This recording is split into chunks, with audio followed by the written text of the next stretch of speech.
Hey guys, welcome to Solo ReacTalk. Today I'm going to be reacting to a video called A PSYKER'S Tale, Age of Strife by Baldermort's Guide to Warhammer. I've been requested by Null AKJG Null AKJG to watch this video. And if you want to check out the original video as well as Baldermort's Guide's YouTube channel, remember the links are in the description below. And yes, let's start. 3, 2, 1, go.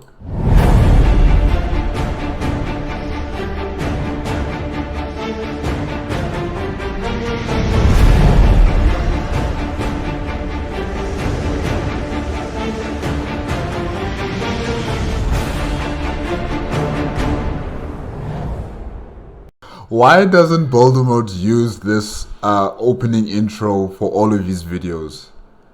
I've heard this intro like I think once, right? And this must be like the second time now that I've heard it. And like all the other videos that I've reacted to from Baldermort's Guide to Warhammer, he doesn't use it. He doesn't use it. He should use it for all of his videos. It's so good. It's really so good. Okay, sorry. Let's just continue.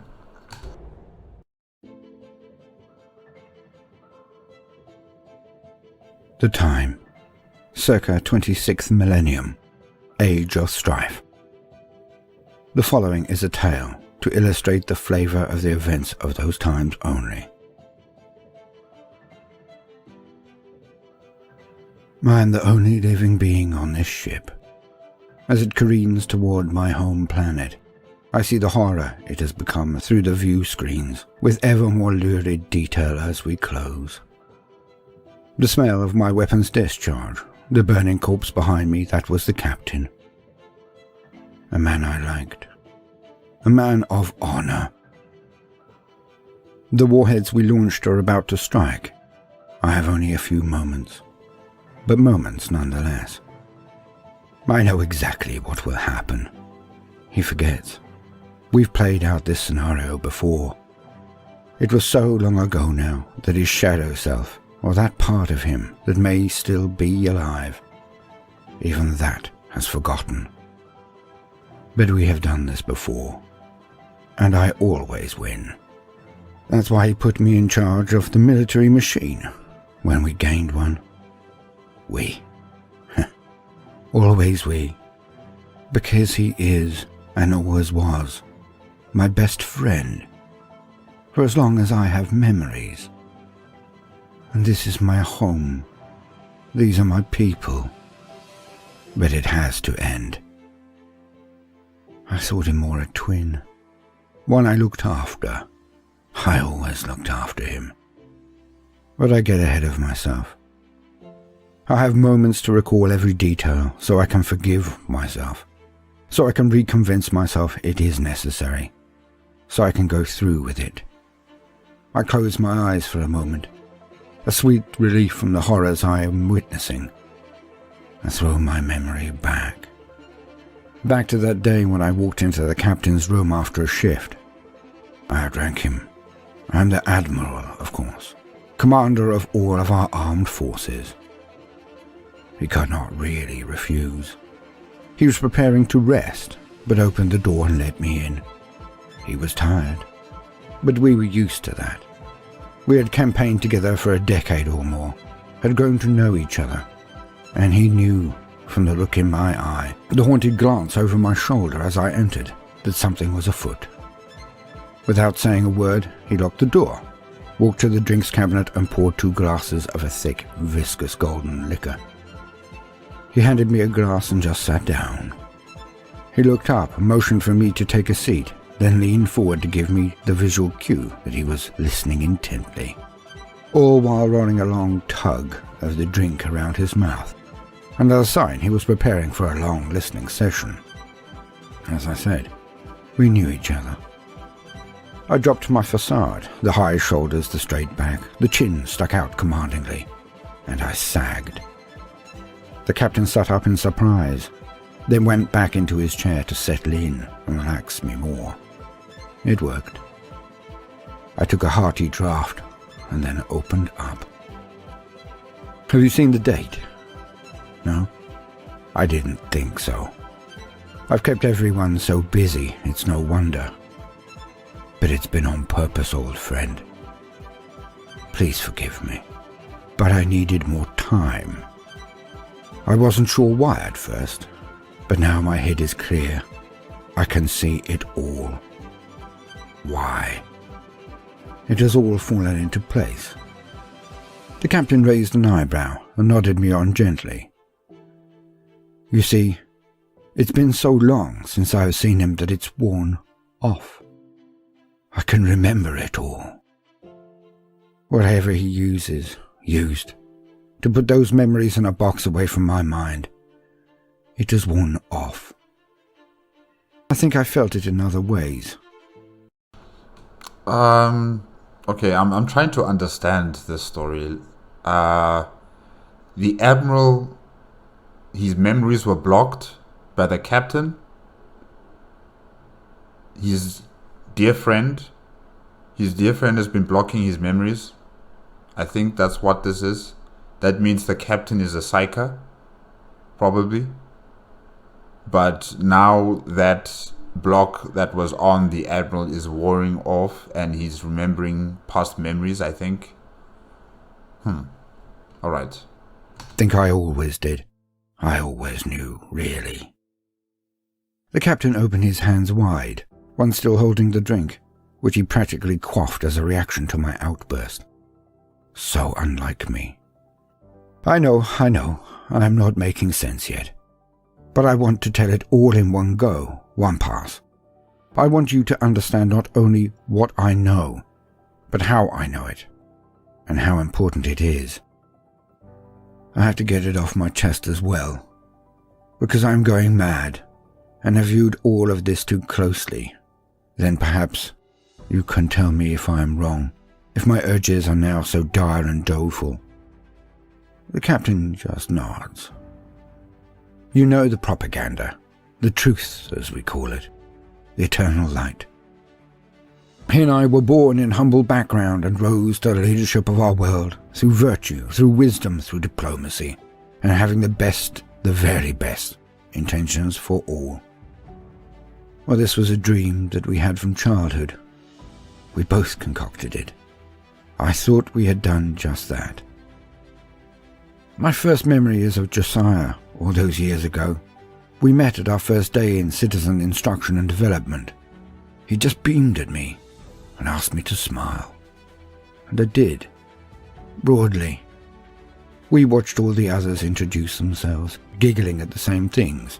The round one, the one that could not say his name, but harmlessly. We just had the same sense of humor. As we got to know each other, we found out it ran so much deeper. We grew up together and were quickly inseparable. I was always the more martial one, being a good head above all the other children of our age. Some much older too. But he was of average height, wiry, but very bright. We both were. We outstripped everyone in our class within weeks, our year cohort in months, and the entire school within a year. We were promoted to further development early. When we reached the age of 11, I began to notice it. Josiah was trying less hard, but seeming to gain even more stellar results. I begrudged him nothing, but I was not one of our fan club. I saw him for what he was, unlike so many others. Maybe Josiah is able to read minds because he's a psyker as well. So maybe he's able to read minds, and just that's how he gets the information. Like, he already knows what the teacher's going to say, so he's already writing down the answers in his books or something like that. And he doesn't have to try hard because he's already garnering all that information from the teachers or from whoever else. Yeah.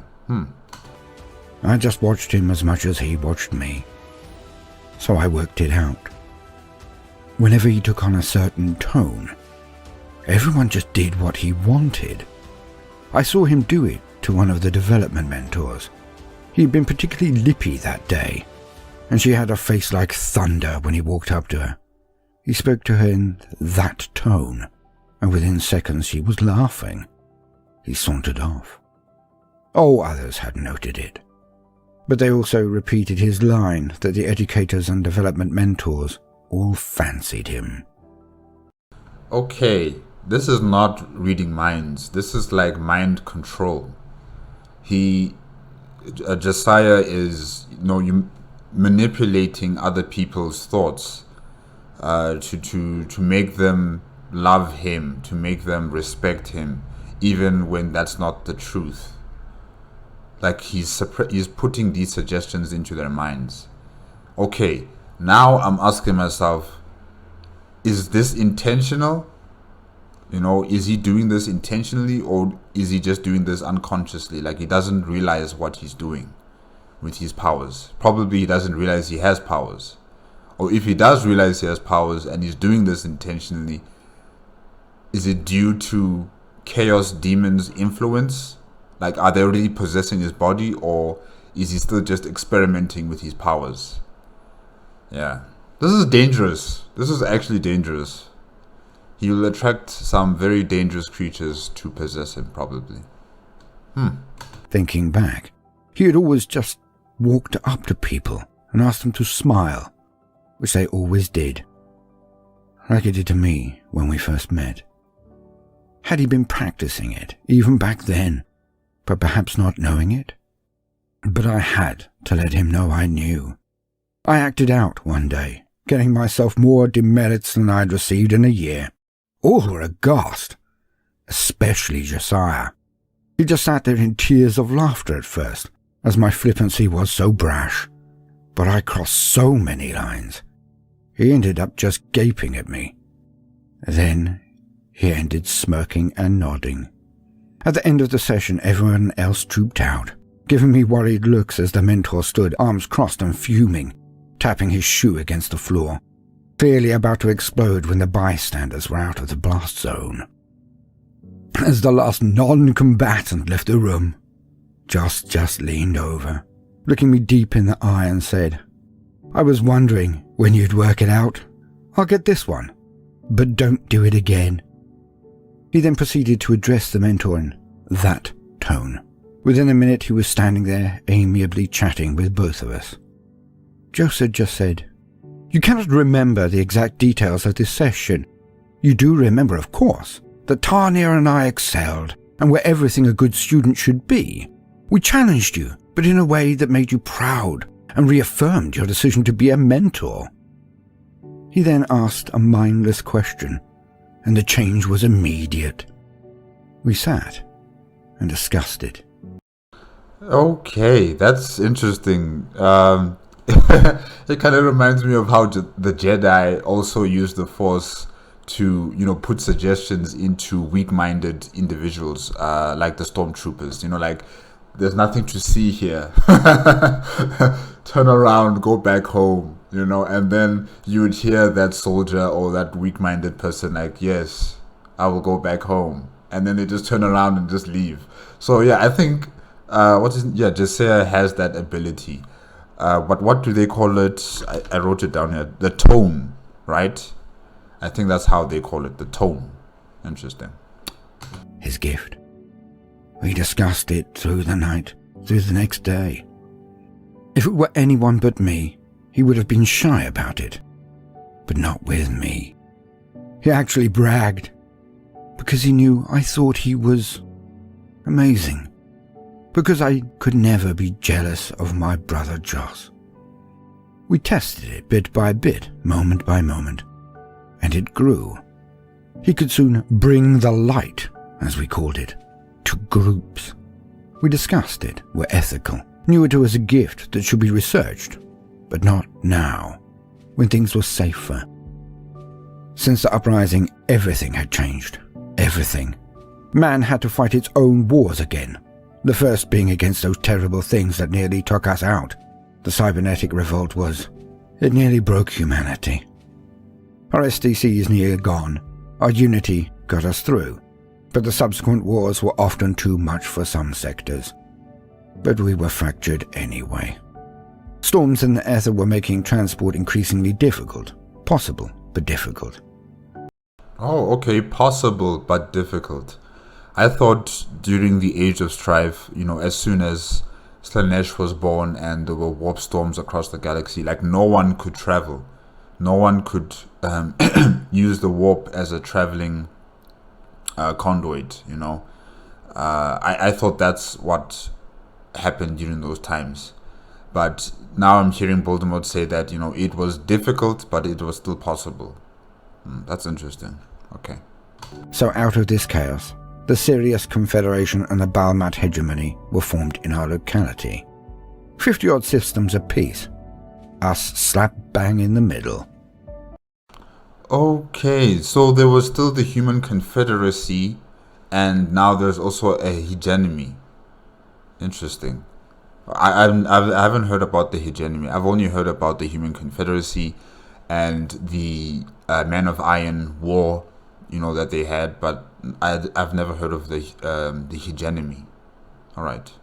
Perpetually saber-rattling and using our system as a border war playground, rarely hitting us directly, but constantly on the nearby other bodies in our neighborhood. Our populace was seen as isolated. We had a fleet, but it was small and undergunned. We lived under the shadow of fear of either the Confederation or hegemony, or both, landing on our world. Our administrators were ineffective, venal, and cowardly. So Jos and I made a pact. We would use his gift and my talents. We would bring the actual light to our world. Not for whim or prestige, but for the people. Our people. To unify them, so we could stand tall. Okay, unify them with what? Unify them with what? That's the important thing right there. Because if you're going to be using warp psyker abilities to unify them, it's going to fail. But they don't know that. Yeah, during the Age of Strife, as humans became these psykers, there was no one there to teach them. There was no one there to guide them on how to be responsible with your powers, how to show restraint with your powers. And, people like Josiah, they just began, or they just started having these abilities. And, at first they thought it was fun. And then they thought they could use it as a tool for their own needs or their own ambitions, or maybe they want to have these lofty ideals of having a utopian society again, and it will only be through my hands, as a psyker. But ultimately all of these dreams and aspirations and desires and everything else like that will cause the attention of those that dwell in the warp, the chaos demons. So yeah, this is bad.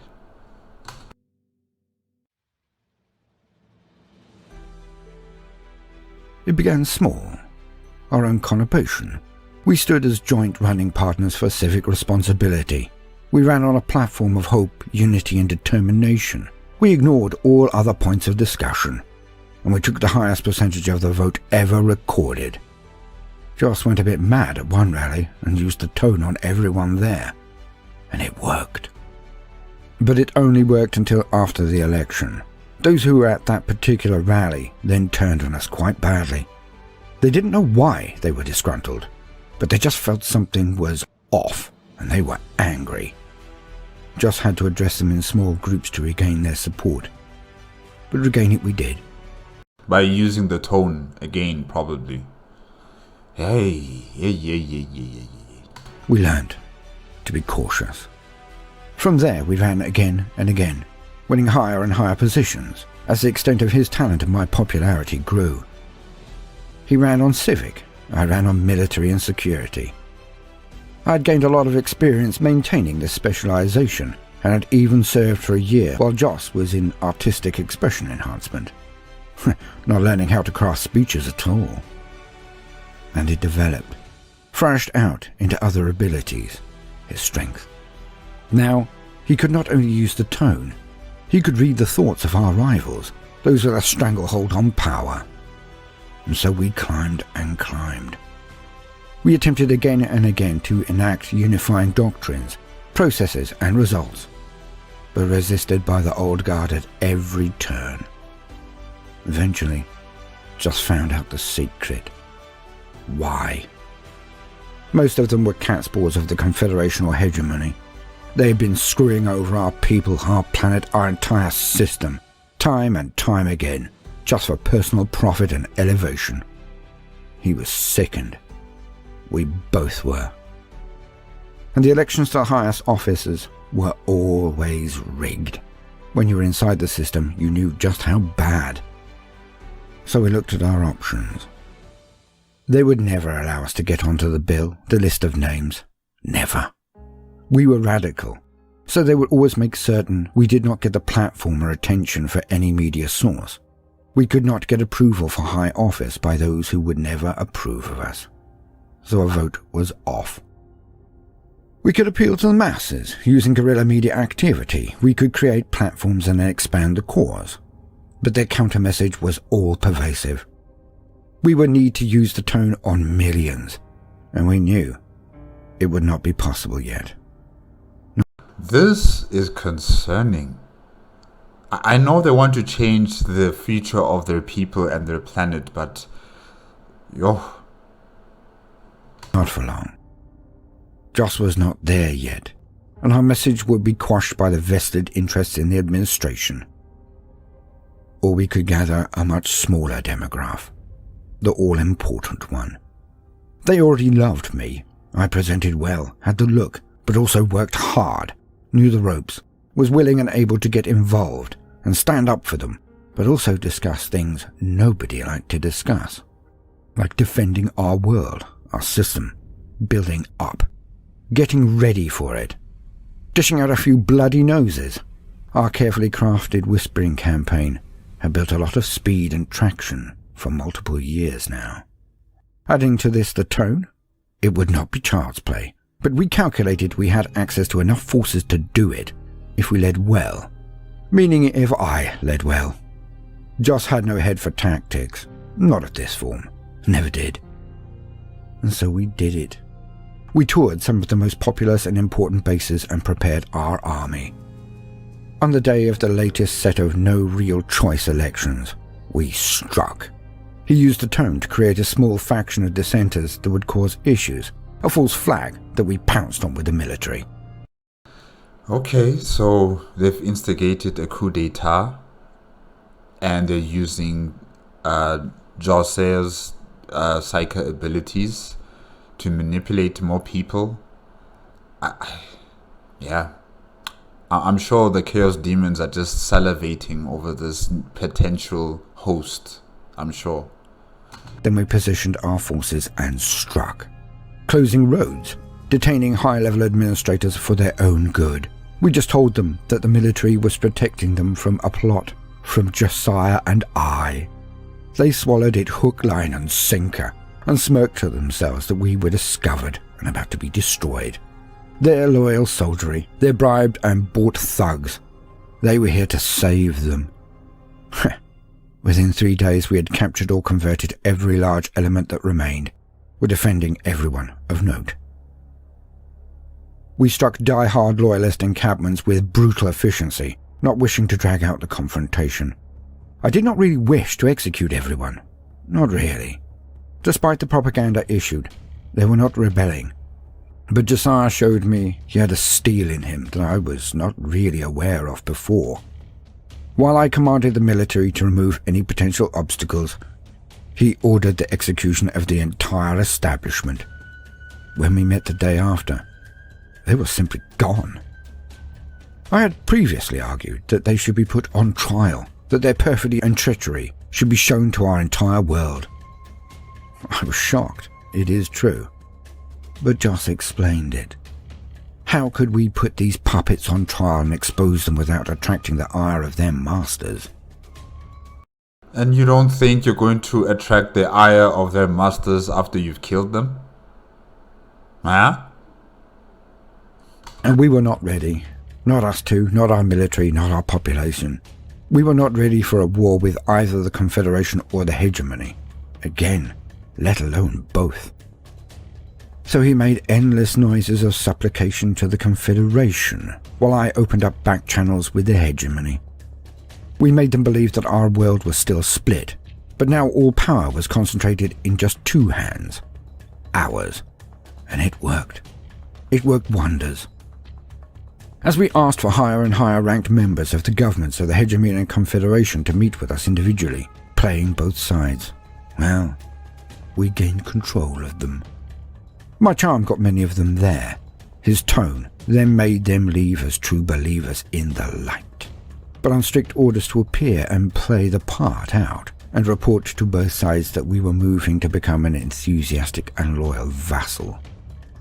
We saw the efficacy of the strategy we had used to gain power on Homeworld, and applied it to the sector at large.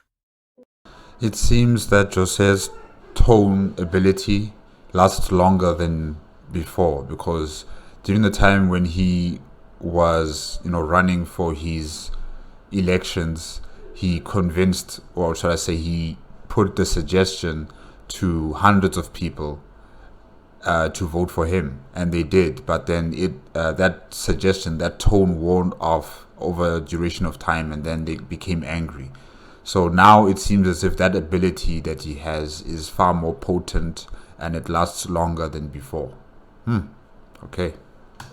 As we declared to both sides that our goal was a swift military campaign, a shock coup, we requested higher-level military personnel as aides and advisors, with the officials we had dominated prior all greasing the pole, so that these men and women became available easier. We set our tendrils out into their organizations, and in only 5 years, we were ready to expand again. Josiah had been practicing his art. He had been training every day, increasing his power, his influence, his subtlety in his art. He could now scan minds of those on remote messenger with him, could even use the tone on individuals thus contacted. I'm wondering how many other psykers were existing in this storyline, because it seems like it's only Josiah who's the psyker and there's nobody else. When during the Age of Strife, that's when the prominence of humanity manifesting their psyker abilities were at its zenith, right? That's when humans started popping up as psykers, a lot of them. So I'm just wondering, how many other psykers were there in this storyline, and did they realize what's going on here? Did they try and stop them, or did they try and join them? That'll also be an interesting thing to know about. He could now move objects, could create fields of invisible energy to protect him, and surface scan entire crowds for dangers. And it was this that allowed him to keep being out in public so much. He had to be in public to use the tone, but was vulnerable. Now, assassins and agents of the powers were identified and apprehended before they struck, or their attacks were deflected by his special gift. People began to worship us as heroes of legend. It escalated, and some formed cults around us. The twins. I was always seen as the sword and shield. Joss was the just administrator, the wise leader. And what's up with Warhammer 40k and cults being created? I mean, the Emperor has a cult, and now these two have a cult as well. Like, honestly. Oh my gosh. Together, we were elevated to veneration. When we made our move again, it took just 6 months for the last cells of resistance to be purged from the entire 140-plus worlds of the Hegemony and Confederation. The new order, our order, had arrived. We ruled now. So few lives had been lost. And Joss was as able a civic ruler as I was a military one. We brought people together, made them see they had common cause. We regained some of our power, and, with the entire empire working together, we as humans began to create our own vessels again.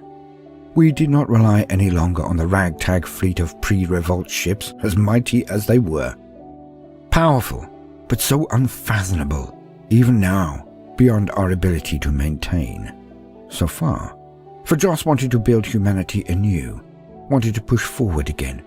We would simply find a way to control our technology this time. But the tone, his increasing powers, they made things smoother. Much.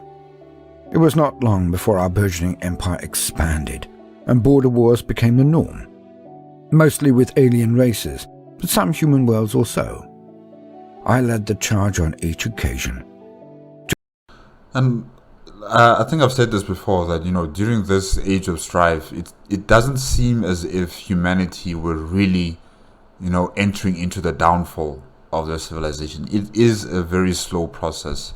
Probably people don't even yet realize, the unraveling of the entire society, the entire civilization.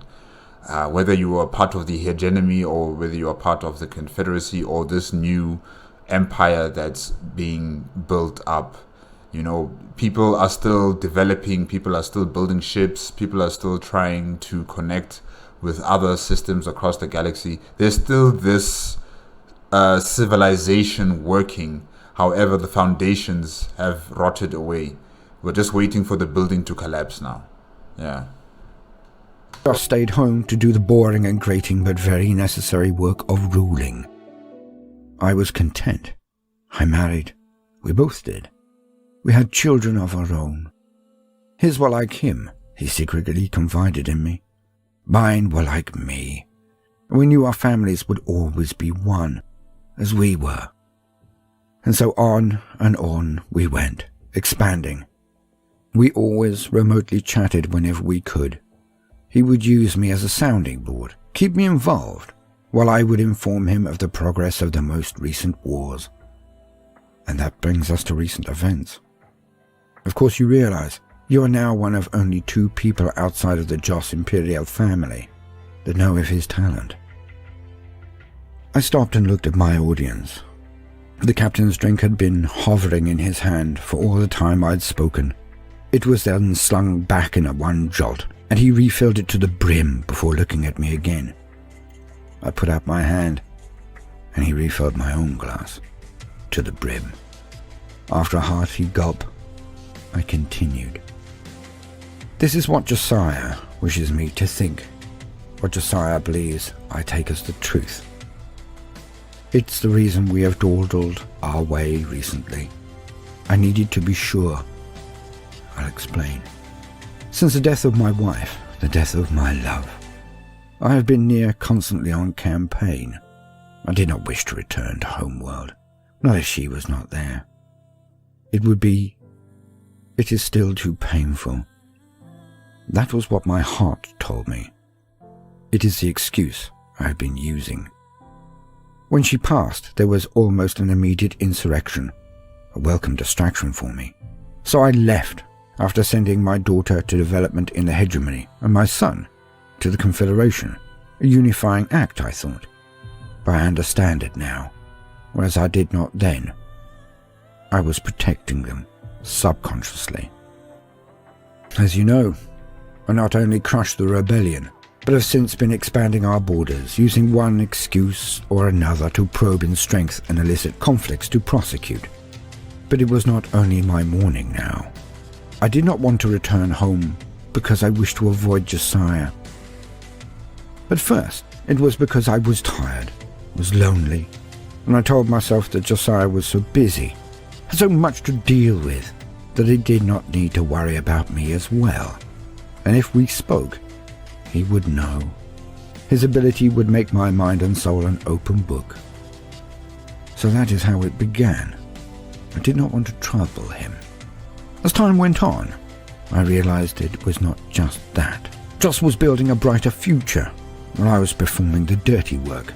His wife was still alive. His existence seemed blessed. For the first time in my life, I felt I was jealous of my brother. I was green with envy of Josiah. So I continued distancing myself, so he would not be able to discern that either. I thought it would fade with time. Just one more campaign, and I would be ready to return. I would tire of war, and would be willing to forgive myself for my jealousy, and embrace my brother again. It would happen. But as weeks turned into months, months turned into years, his contact requests became more pleading. He missed me, he said, and he has attempted to recall me to homeworld thrice this year. Yet he has always provided me with the reinforcements I've requested. So although he may worry, I actually believe he thinks I'm still under his spell. Yes. Joss, he did it to me. The longer I was away from him, the more his influence fell away. It began with dreams, haunting, vivid images about places I knew, people I loved or hated, but always events that seemed so dark, events that had never happened. I believed I was going mad at one point. But as the chronometer ran on, the dreams became more solid. Then finally, they began to burst from their shackles. They were not dark dreams. They were memories that he had suppressed. They returned slowly and in order. It was then that my life story altered, as my knowledge returned. I watched Josiah as a child, how he would manipulate much earlier than I previously recalled. How we shared a bunkhouse, and I often found him talking to himself, or laughing at a joke that nobody had made. When we grew, how the talking had become arguing, had become imploring at points, like Joseph was begging something inside him to be nicer, often about me. How Josiah had gained in power, but after each plateau jump, he looked exhausted. How he twitched. How he would seem to be distant and phase in and out of our conversations at times. He would seem like a different person after sunset, a person who I got to know again through my returning memories. And the pathway became darker still. He would talk of our people as cattle, like fodder at those times. Even then, it had to do with his ability to read minds. The bright and breezy dreamer of the daytime was dying, as he read the thoughts, discovered the vices, the deals, the treachery of the ruling administrators. And the night time began to encroach on the day. Or more to put it, my brother Joss was becoming more cynical by the hour. And he was losing his war against what I would then consider his dark half. Strangely, though he would use the tone on me, he would get me to misremember everything. I knew.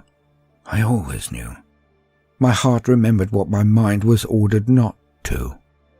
And I would make excuses for him if his influence wore off me. I would explain him away, would go to talk to him about his dark half, about his using me.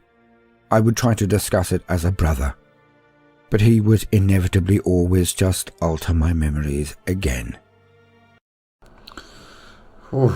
This relationship. How do you end something like this? You know that your friend is manipulating you. He's controlling your thoughts. In your heart of hearts, you know it. But for some reason, you just can't stay away from him. You can't ask him to stop, because if you try, he'll just, erase your memories again and give you something else to think about. It's very difficult. He was really trapped in this situation with Josiah. So yes, luckily he left the planet after his wife passed away, and he has never come back. And now the memories are coming back to him. All of the mental blocks that Josiah created are being unraveled. So yeah, I just don't know. I just don't know how would someone, walk away from someone who's so powerful, someone who can manipulate your mind like that. It's crazy. It was a dark half of Joss that ordered the executions of the beaten administrators. There is no dark half of Joss. This is him. This is all him. There's not half that's light and half that's good. This is him. This is him. It was his dark half that would create rebellions, so I had busy work, so he could then proclaim my virtue and ability. All so I would not see that I was outshone by him as a star outshines a candle. So, in some way, despite his darker half, he still loved me as a brother. I have remembered many times, but I don't know if he loved you as a brother, or he just wanted someone who understood that he had powers. You know, it's lonely at the top. You would need some sort of company. How you respect that company, that's what's important. Did he respect you as a friend? No. Because he's been using his abilities on you from day one.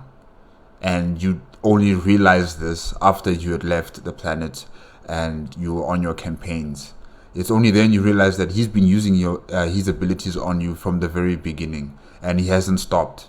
He's always been using them on you. So he didn't respect you as a friend. He needed a companion, but he didn't respect you as a friend. You were more like a tool to be used, or a servitor. You know, he just wanted you. He just wanted to talk to someone and feel okay about that. But respect as a friend, loved you as a brother. I think we're going a bit too far there with Jose. Yeah. Not recently. His powers have grown, but his influence was dying, and his dark half was taking over, consuming him. And it was only 2 days ago that I got up to date. It had taken all of this time to clear the last secret he wanted me to forget. The one he knew would end our friendship if it were ever freed. And it has taken me over 6 months just to get to that memory, just to unchain it in my mind. He worked so hard to contain it. Because of what he did. It's what he is. It's what happens on Homeworld when I am gone. What it has become. He slew my wife. We both attended him late one night. He was drunk and summoned us. I was certain that his dark half would be at the helm, but could not dream of what he had become. As I said, he was drunk. His guard was down. We arrived and were seen through. The room was empty except for us and him, lounging over a couch surrounded by empty drink receptacles of various forms. He had been drinking throughout the day, it seems. He invited us to sit and offered us drink. We both took one, as it would be impolite to ignore him. While he sipped, he leaned forward and began to drawl at us. How he detested seeing my Florana all over me. How I should be loyal to only him. He sneered as he went on. But while he spoke, I noticed that his features warped and twisted whenever he was not concentrating. His eyes would change in size. His nose seemed to become distended and hawk-like for instances, then snap back to normal. He is possessed. He is possessed. We sat watching him. My jaw was perpetually dropped. I was in such shock. My wife, my Florana, she looked at the ground. She could not maintain eye contact with it. He explained how he is more powerful than anyone could possibly imagine now. How he had made pacts that had opened his eyes to infinite possibilities. Which chaos god? Zinch? Slanesh? I'm not sure, and I don't think Nurgle or Korn. It's either Zinch or Slanesh who he, made a deal with, probably. He rambled on about the nature of reality. All the while his face melted and reformed in front of me. Then he became more urgent, more excited. He was utterly unguarded. He said that he had that very day possessed his own son's body. How he would now be immortal, leaping from one host to another for all eternity. But he still had concerns. He flat out stated that our children were a threat to him. He could make 1, maybe 2 disappear over time, but 3, 4 or more, and things would become more obvious. He said that the broodmare would be his target. That would end matters. Then he ordered me to pick her up and throw her from the window of the palace behind him. Constrained as I was, I rounded on my Florana, and as she whimpered and begged, whispered that she loved me and forgave me, that it was his doing, not mine. I bodily took her and did as he instructed. Joss ordered me away from the balcony, so I was at least spared watching her impact. My beautiful Florana, the only woman I ever loved. When I returned to his side, he sat me down and ordered me to grieve. I wept bitterly as he sat beside me. Like a puppet, like a servitor, that's what he sees in you. He didn't see you as a brother that he loved from the very beginning. He never saw you that way. He just wanted company. He wanted a toy to play with. You were that toy. And he still sees you that way. Even if now he's possessed by a demon, still. I was shaking and sobbing. He whispered in my ear that his line was short, not robust, but was necessary. He would consolidate our lineages. He would have me marry his daughter after a suitable period of mourning, then breed taller and better-looking, more powerful sons on her. He would then execute my and his own sons. He would then have the both bloodlines in one place, and a perpetual supply of new hosts for his magnificence. He would be immortal, and my genes, my flesh and blood, would be his armor, his shield in the future, as it had been in the past. All the while, his face continued to twist and melt and reform again. Looking back, I believe my friend Josiah, he was the one who drank so much before the switch over, before his dark half came out. I think he was trying to do everything in his power to make the monster within make mistakes. My only other option is to believe that it was Josiah behind it all, that he drank as he knew exactly what he wanted to happen, but let his dark half do the deed, like he had got me to do so many times. But that I cannot believe. So I believe that my brother Joss, he weakened it, made it sloppy, to give me the best chance of fighting it, either then or in the future. He was the one that dropped the cloak of lies that shadowed the horror his dark half had become. He was trying to warn me and help me, and the dark half of him gloated. It said what it would do to our world while I was away, told me how I would breed him new bodies, then meet a very heroic death. Then he wiped my memory, made me believe that an assassination attempt had taken my wife. I named it him and I, but she had valiantly taken the hit and been thrown from the walls of the palace attempting to warn us. And then he pointed me at a system and let me loose. And so, here we are, Captain, on our way back to Homeworld. Finally. I thought the captain was Jose, but now, yeah, since we're at the end of the story, I can now understand that, Jose is still on the planet. He's just revealing, or he's just explaining to the captain his life with the leader, Jose. Yeah, okay. I cannot throw up any more objections, distractions, or subterfuges. I must return. But if I see him even once, he will have me back in his thrall, and it will all transpire as he has planned. When I say he, I mean the dark half of him, the evil that men do. This notion of the dark half, I don't agree with it. I don't agree with it. No, I'm sorry. I look at the captain. He nods. He knew what was coming, my plan. I always had a plan. Look, I have no right to ask, but I'm going to anyway. Do you want to end this? All of it? Do you want to help me kill a god? He drank again, lifted himself out of his chair and went to one of the viewports. He looked out at the stars and spoke. Yes, I will. And I know what must be done. I know what you must do as well. The thing you are not mentioning, he said. I presume you will ask me to pilot the ship, set off a false emergency and order an evacuation?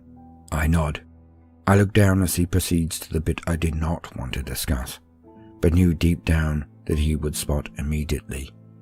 That, if the leader Josiah, if he has grown in power, he may not even need to see you anymore. I nod slowly. And if he takes control of you, then he can get you to order me to slow or stop. And due to my links and mental interface, I cannot disobey a direct order from you. He finally looks back at me, looks deep in my eyes as my head comes up. He knows what I am asking of him. I will do it, if you will. Do you have the courage? Aye. For this. To end all of this. I do.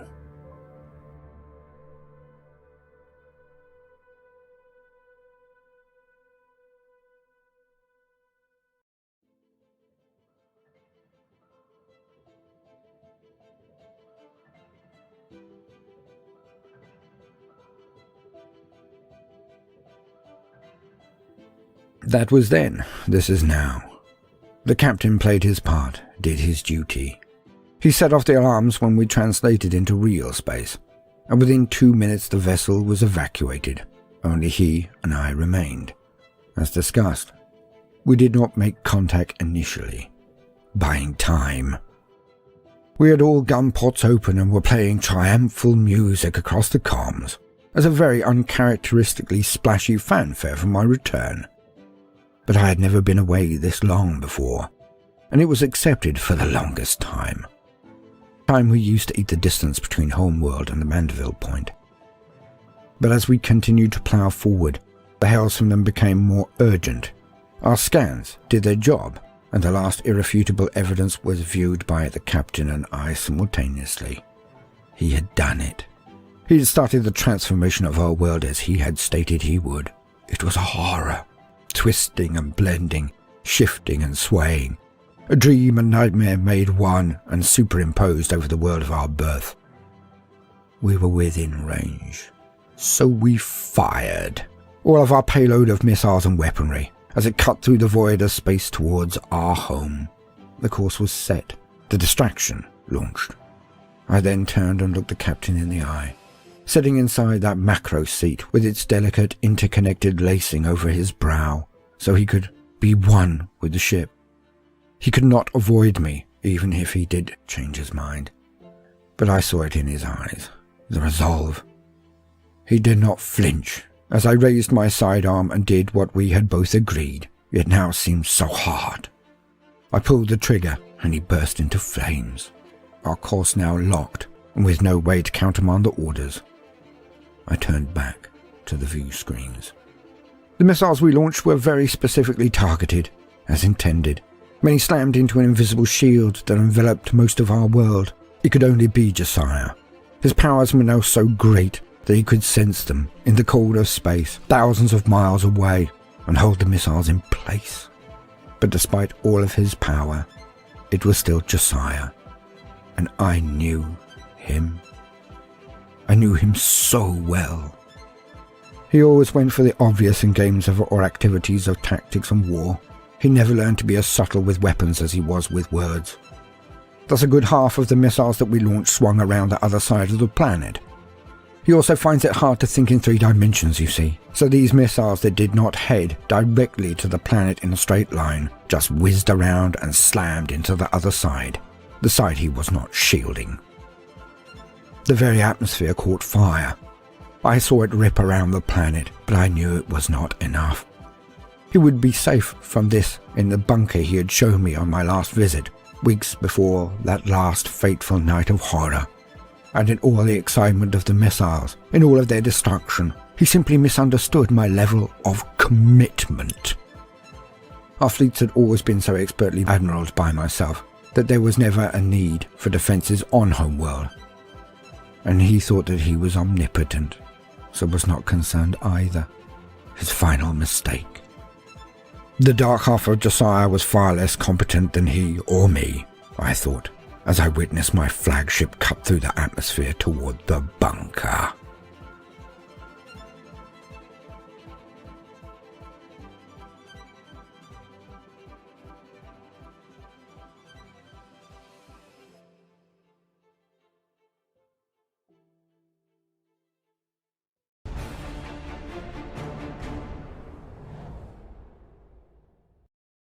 Guys, right, that was a Psyker's Tale, Age of Strife by Baldermort's Guide to Warhammer. Tanya and Jasiah. Ooh, yes, In the beginning, probably Tanya thought that he had a friend here, that he believed that Jasir had a good side and a bad side to him. But, you know, in my point of view, in my opinion, I think Jasir never had a good side and a bad side. He was just bad. He was just bad. As soon as he understood that he had powers like this, as soon as he understood that he could manipulate people like this, it was over. It was over. Because from day one, he had been controlling Tanya, and Tanya did figure out that, you know, something was wrong, something was amiss with the students, with the teachers. He did realize that. And Jasir was happy that he found that out. But then after that, he continued to use his friend. He continued to use him for his own, I don't know, enjoyment. You know, he wanted to keep him as company. And he made Tanya believe that, you know, all the plans that he's thinking about are his plans. Everything that he is doing is because he wants to do it. When in actual fact, everything that he's been doing has been under the guidance of Jasir, you know. So yeah, I think he's been possessed by a demon for a very, very long time. It's just that, you know, towards the end, when Tanya was ordered to kill his wife, you know, that demon inside him, like, completely controlled him. It completely controlled his body. It completely controlled his mind. And the old Jasir died a long time ago, a very, very long time ago. But this was an interesting story, really interesting story. In the beginning, I wasn't really, I couldn't understand what's going on, but, you know, I started to figure it out, especially like during the time when Baldermort was talking about Jasir and Tanya at school, you know, how he was manipulating people. That's how, you know, I started to understand what's going on here, who is doing this, why are they doing this, you know, and is it something that Jasir is doing intentionally, or is he doing it unconsciously, like it's just happening and he doesn't realize it. But now I know for a certain that he's always known that he had these powers from a very young age, and he's been using them from a very young age. So yeah. Yeah, the abilities of a Psyker are terrifying, I must admit. And yeah, it's difficult. It's difficult to have restraint, to have discipline when you have so much power. It'll be very, very difficult for anyone across the world, anyone who has abilities, to be disciplined and have restraint with their powers. It's not like in the movies, you know, like when we see Superman doing his Superman things, and then, you know, you think that, okay, this guy is good, he's always going to be good. It's just not like that in real life, you know. If you had powers, most of us might want to take advantage of that. We would want to use our powers to do horrible things or do things for our own benefit. So yeah, it's very difficult. It's very, very difficult. But this was an interesting story. This was a very interesting story by Baldermort. Guys, remember, if you want to check out the original video as well as Baldermort's guide to Warhammer YouTube channel, remember the links are in the description below. And if you like the video, remember to give me a like, comment, and subscribe to my channel. Click on the notification bell if you want to be up to date with my latest videos. And I will see you next week with another Warhammer installment. Yeah, I'm not sure from which one yet, but you'll find it here next week Thursday. Okay, bye bye.